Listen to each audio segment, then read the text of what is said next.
First of all, I'm grateful for the administrative committee because it really fosters the connectedness of our denomination. The administrative committee is sort of the motor oil that makes sure that we run smoothly as an organization. And because I'm so grateful for the administrative committee, I recognize that it's important to fund that ministry. And so I'm in favor of these amendments that are going through the Presbytery now for that kind of funding scheme that'll make sure that we have a good, strong administrative committee that will in turn ensure, we pray, that we'll have a good, strong denomination. And have three reasons I'm excited about those or in favor of those amendments. And of course, there are three reasons. I'm a preacher. They all begin with an F. It's fair, first of all. The scheme they've come up with, which I think is brilliant, is 1/3 of 1% of a church's income. And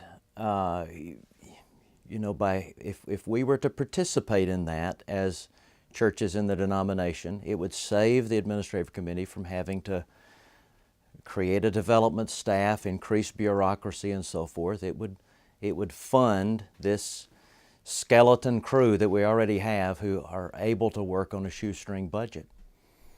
I say it's fair and it's fair for all sizes of churches, because in the two churches I've pastored, they've been all sizes. The church I was in before went from 50 to 850. This one's gone from 1,000 or so to 2,000. And we've been every size in between. And I would be happy about this percentage at any one of those stages of growth. In fact, I'd especially be happy if I were at that smaller stage, because that would have been less money. The 1/3 of 1% would have been less money than what we were paying in partnership shares and askings at the time. I have to do a little gulp now at the size of church we are, because we frankly have not been stepping up to the plate to help the administrative committee. We're trying to get more engaged with the denomination as a church. So it's fair. It's also necessary because we're a family.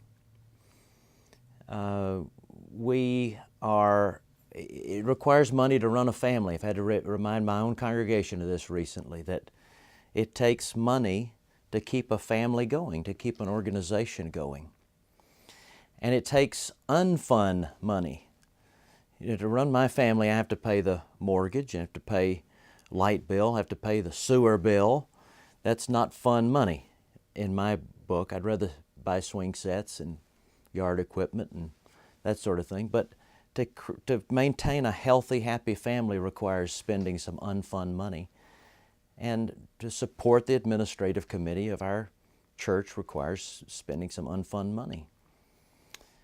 And while I'm on that point, I think it's important to say that in conversations like this, we have to remember that we're a family, because frankly, some of the discussion I've seen on the blogs and on websites is just not family-oriented.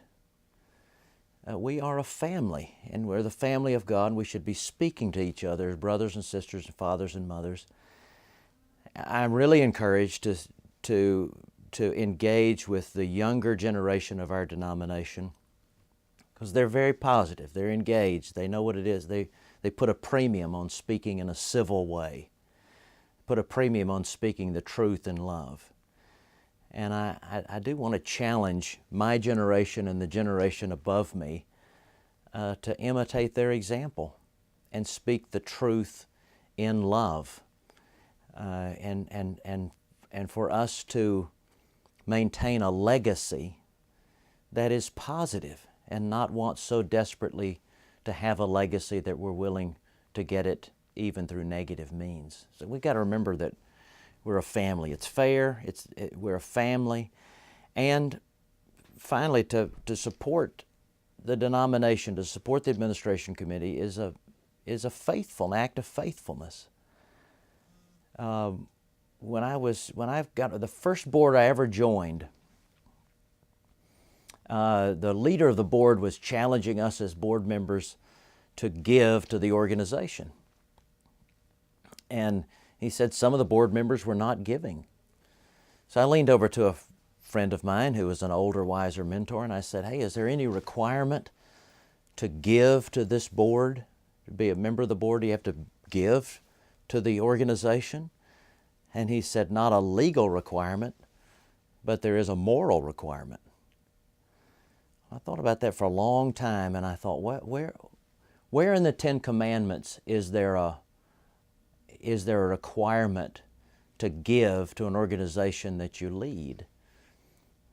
And I think it's the 9th commandment.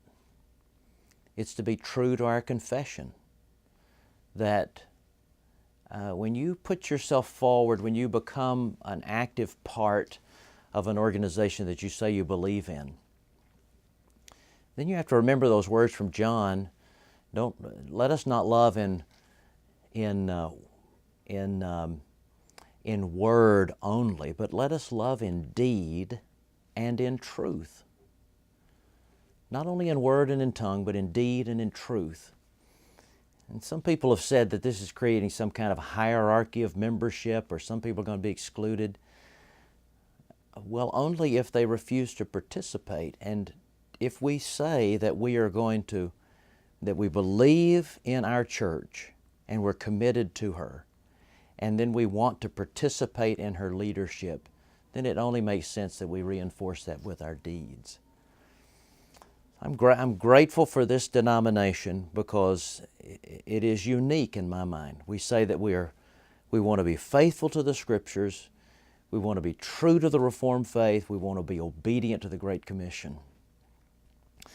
And I don't know of any other denomination that's striving so hard to be true to all those things. Other churches are great, but we really are trying to be faithful to all the Scriptures, true to all of the Reformed faith, and obedient to the Great Commission by telling other people about Jesus Christ. And if we're going to be that kind of vibrant, unique denomination, we've got to support it with our funds as well as with our energy.